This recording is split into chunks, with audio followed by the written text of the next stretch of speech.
Hey everyone, so I figured I would change things up a bit and do a different type of video. I figured I would do an RC car this time. This is probably one of my more iconic and interesting kits. It's actually a version 2 of a very popular car, RC car from back in, I would say the mid 1990s or so. This is the Team Associated GT2.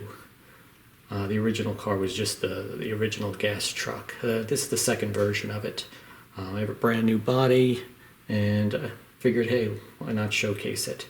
There's nothing. This car isn't even available anymore, but I figured it would make a decent video. So I don't know. Let's just take a look at it. So yeah, it does have a brand new body on it, which is pretty nice. So this is not an electric kit, if you didn't notice the gas truck part of it. Let's take the body off here. So yeah, so this one right now has an OS 0.18 engine in it. It looks pretty small, but this is actually a pretty large engine for a kit like this. Typically they would run anything from, usually they would run a 0.12. I think that's cubic inch. I'm not 100% sure about that, but this is a 0.18, and the larger and it's really judging the bore that the cylinder rides in. The larger it is, generally, the more torque the kit puts out. So it is pretty powerful. It does wheelies pretty easily. I'm not really into that much, but it's got plenty of power. I was never really able to race this one because the whole gas stadium truck scene pretty much died right around the early 2000s. This one came out in, I think it was 2007 or 2006. Either that or that's when I actually got it. So I've had this one for somewhere around 14 years now, I believe. So I don't know, let's just take a look at some of the things about it. So there's the engine, muffler, fuel tank. You have two servos in this one. One that sits right here, and then the other one sits right here. And if you could see this, this one runs all the linkages. It actually runs the carburetor, which is right here, and that's the big air filter. Other than that, this thing does have some kind of cool features that were popular back then. One thing is the rear wheels. It was kind of, I wouldn't say a gimmick, but it was something that a lot of the cars were doing. And you actually had this little clip here. You just push it back, and then boom, the wheel pops right off. I kind of like it, but there's a lot of complexity there for something very simple. And then you just put it right back on, and it locks right in. Now the front wheels don't do that. The front wheels are actually even more primitive. They actually have their bearings in their wheel itself, which I really don't like. I might upgrade that one day, but yeah. So there's that. Another thing I did was with this receiver. It actually it's a newer receiver, and it has telemetry. So I actually ran. If you can see this, I have a sensor for the motor. And this is probably going to be tough to see. Maybe I should just zoom in on it. Let's see. That would be best. Yeah. So it's pretty much, if you see this screw right here, basically, and there's the wire right here. So there's a little sensor in there for heat. And that lets me actually set alarms on my receiver that will tell me the engine's too hot, things like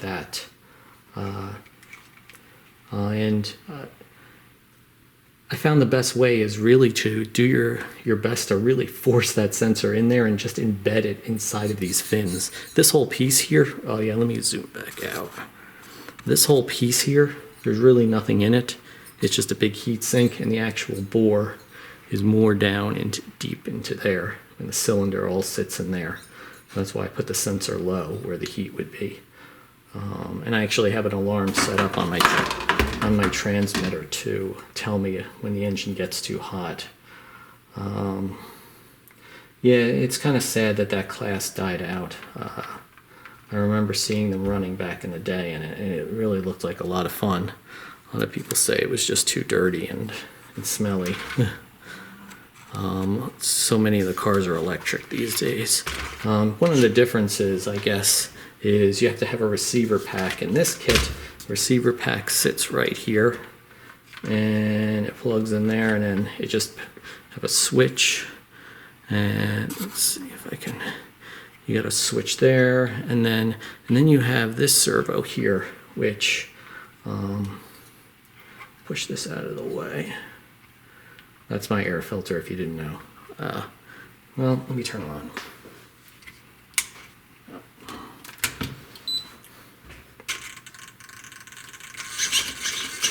So yes, so in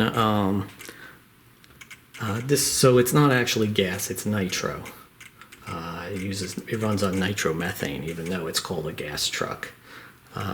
So you could see that's my linkage right there to run. So I'm using a servo to actually run the carburetor right there. So yeah, so with nitro kits you need 2 servos. Unlike electric ones, there's no speed control or anything like that. Down here is my centrifugal clutch. I don't know if you could see that. Yeah, you can see it a little bit. One thing about these is that they, I can pull out. These are free rolling. So the way it works is that you have a clutch, and at a centrifugal clutch, and at a certain RPM, it engages. And that's why you see a lot of that revving going on. They're trying to heat up their engines, and if they can just rev it underneath the RPM that it engages, they can just sit there and rev it and it won't go anywhere. And there's really no connection to the engine at this point. It's just free rolling. And let's see if I can find the brakes. I'll turn this back to where it's supposed to be. And now the brakes are actually right in here. If I can position this properly. Yeah. So the brakes, I don't think you're going to be able to see that, but the brakes are right in there. Yeah, now this is in the way. They're right there, if you can even see that. There, yeah, technically that's them right there. Right there, that piece there, and that's the shoe. And what I can do is zoom out again. Push it. I can actually stop the kit because it'll work.